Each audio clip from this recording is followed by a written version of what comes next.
What's going on, everybody out there? This is Popular Stranger, and we are back at you again today with another Madden 24 Ultimate Team video. EA finally revealed a bunch of information regarding Madden Ultimate Team, including a special reveal stream. We're going to be going over huge changes to the competitive pass and also an adjustment to overalls. Now, if you guys enjoyed this video, if you like it, if it helps you out, make sure you go ahead and click that thumbs up button. Shows a lot of support on the channel, helps the videos get noticed. Also, if you're brand new here, you were searching around YouTube for MUT 24 content, whether it's how to make coins, how to get free players, how to build your ultimate team, you found the right channel for everything. Stay a while, click that subscribe button, turn that notification bell on as well so you guys are alerted when we drop additional videos. Let's get right on into it. So I'm going to link this article down below in the comment section as a pinned comment. We got a deep dive on MUT 24 news that we have been waiting for. We got some screenshots. I'm going to summarize a lot of it, so definitely make sure you go through and read it yourself, but there's a lot of very important and new changes that appear to be coming to MUT 24. First thing to point out, it says in the third paragraph here, third section, make sure to tune into our GMM special stream on Twitch August 14th at 6 p.m. Eastern Time for more information on 5 programs launching in Season 1 and also 100+ player reviews. So this week and probably later today, we're going to be getting like the top 5 at each position, maybe top 10, and we'll definitely be covering that in videos, but more items will be revealed on that date, and that's August 14th at 6 p.m. You might notice the whiteboard behind me says that we are 8 days away from Madden 24, but possibly 7. It appears that this game will really be launching on August 14th at 8 p.m. Eastern Time if you pre-ordered the deluxe edition, which you still have time to do. So if you want to play it early, that's the route you're going to want to take. So it says live event programming. Basically, to summarize this, it says that MUT 23 had more programs than ever, and that's a 100% fact. They gave us content all the way up until this past Thursday. It says this year our team is planning 7 full seasons of Ultimate Team content, which will enable us to have even more new and exciting programs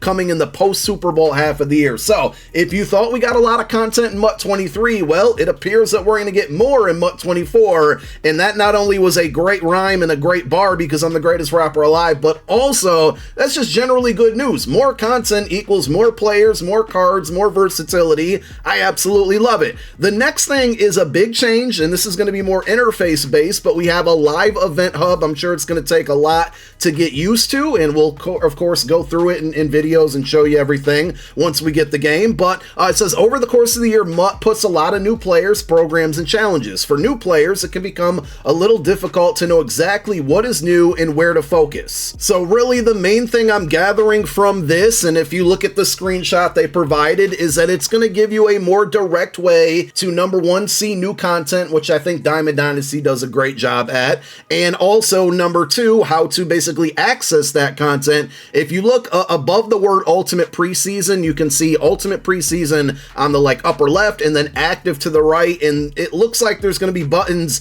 to filter that content right there. So if you can basically go to live events and have a drop down to see Ultimate Preseason or whatever programs we're going to have, if they do team builders or headliners, things that we got at the beginning of last year, if you can cycle through it quickly on this live event screen, and then you can also access these things. We have this catalog, which we're going to talk about in a moment, I think is really cool. If it gives you more ways to get to where you want to go and it just makes it easier, I'm here for it. Revamped onboarding. So with MUT 24, they have implemented a new and improved tutorial system to help players learn the deeper areas of MUT. I'm going to skip that. Just watch my videos. We'll get you covered there.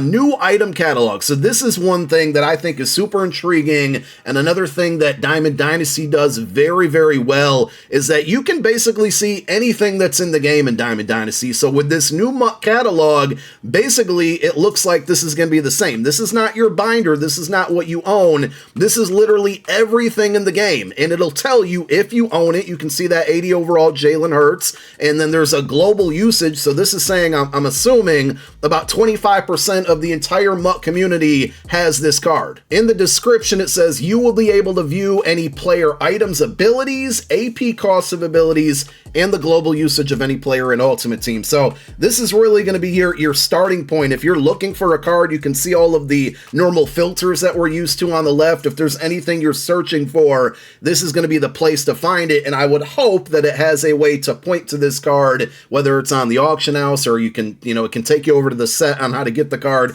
Basically, hopefully it gives you a way to go get the card once you find what you're looking for.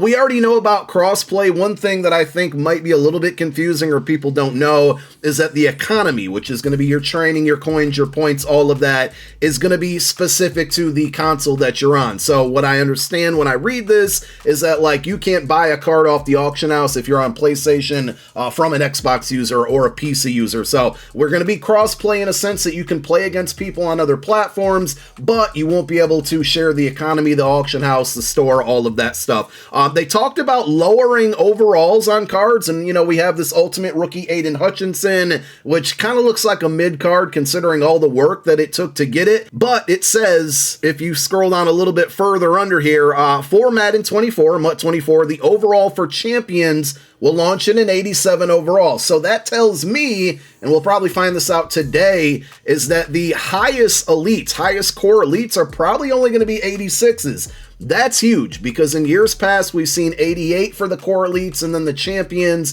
the LTDs from like the first programs and whatnot would be 89s. So we're basically dialing it back -2 in overall for all cards across the board. So now this brings us to the competitive pass, and this is going to be a very interesting topic, and I really want to hear your thoughts and opinions down below in the comments section about this one.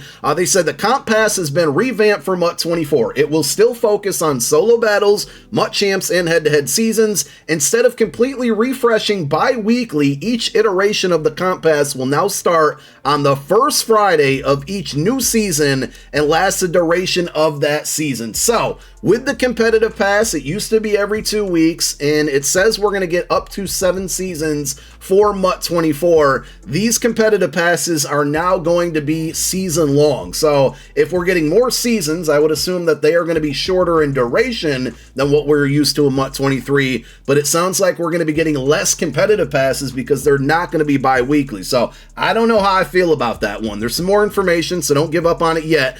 To keep it fresh, there will be new comp pass specific daily, weekly, and season-long objectives for users to complete. Daily and seasonal objectives can be done across any of the 3 modes, while each mode will receive their own weekly objectives. So I'm guessing every week, like solo battles, MUT champs, head-to-head seasons, will get different objectives. The daily and weekly objectives will be refreshed for each time period, varying in difficulty and random from user to user. So that's also interesting because that means that, like, maybe some of my objectives are going to be different from yours. And the rate that they refresh means it's always just going to be random. While users will be receiving random objectives weekly and daily, the difficulty of these objectives are deemed the same. So that's kind of up to them on them, or who, that's them calling, saying something's the same or not. Some of you might view it differently.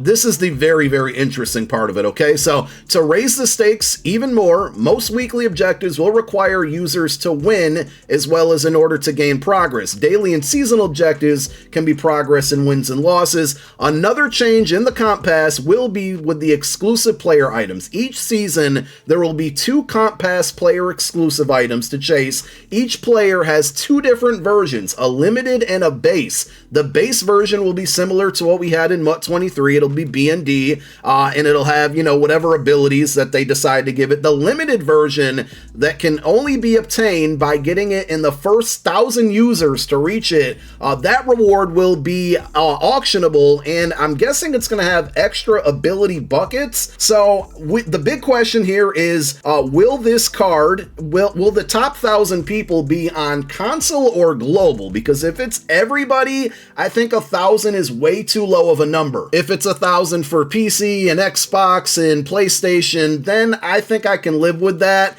But I have a feeling they're going to end up bumping that number up because I think a lot of people are going to complain about it and feel left out and call it not fair. But at the end of the day, this is called a competitive pass. It's not called a participation award progress pass. You know what I'm saying? So I want to see people who are good at the game and spend time on the game be rewarded, and I think this is a good way to do it. I just don't know about that 1,000. Maybe they need to bump it up, especially earlier in the year when there's going to be so many people playing the game. The other thing that is not in here and that we haven't found out just yet is it doesn't sound like the old school MUT champs or weekend league rewards will be returning. So now, you know, I like the fact that they're incentivizing people to grind after these rewards because they can be auctionable. But on the flip side of it, if we're taking, you know, we're making less competitive pass rewards now, or less competitive passes coming out, and still no MUT champs like weekly rewards, assuming they're not going to add them in, it feels like there might be less rewards globally unless these comp passes have like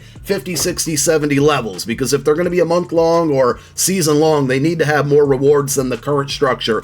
This year, MUT champs will not require a token for entry, so that's great news. It will stay on its same weekly cadence, but it will refresh every Friday, allowing users to still have a week to progress through champs objectives in the competitive pass. So I'm cool with that. Basically, it's going to give you a week to play the 25 games, but it's going to restart on Friday instead of Monday. This change to Friday refreshes, puts MUT champs in line with the comp pass, as will be the fastest way to progress through and earn rewards. But still, no notation of like the OG reward structure returning. And I think a good balance would be still give people a week to play through their 25 games. People have jobs, they have wives, they have life, so I'm cool with that. But they still should try to figure out some type of top 100, top 200 rewards for each individual week. We will close out with a big change to champion sets, and I think you're going to love this one. This year, in order to make champion sets more accessible, we've changed some of these set requirements to any non-B&D player of a given overall, rather than requiring heroes from that specific program. The first program this change will be visible as in Headliner. So Headliners is going to be a promo again this year. Rather than these sets requiring 5 Headliner heroes to complete it, it will require any 84 to 85 overall players. So that's huge. If they keep that through the duration of the year, say we get all the way to 0 chill, right? They put out 0 chill cards, and you can still put like core elites in there or Headliners, and of course the overalls are going to shift. But if you don't need a specific program card to build a champion set, I think that's a big W and should make it easier to complete champion sets. The rest of it talks about the MCS, which we don't really need to discuss because we kind of already covered all of that. So that's it. You guys let me know how you feel about these changes. Of course, we got the big reveal stream notated. We got some very interesting things. I think the most polarizing topic is going to be that competitive pass. Let me know how you feel about it. Thank you for watching. My name is Popular Stranger. I'm out. Peace.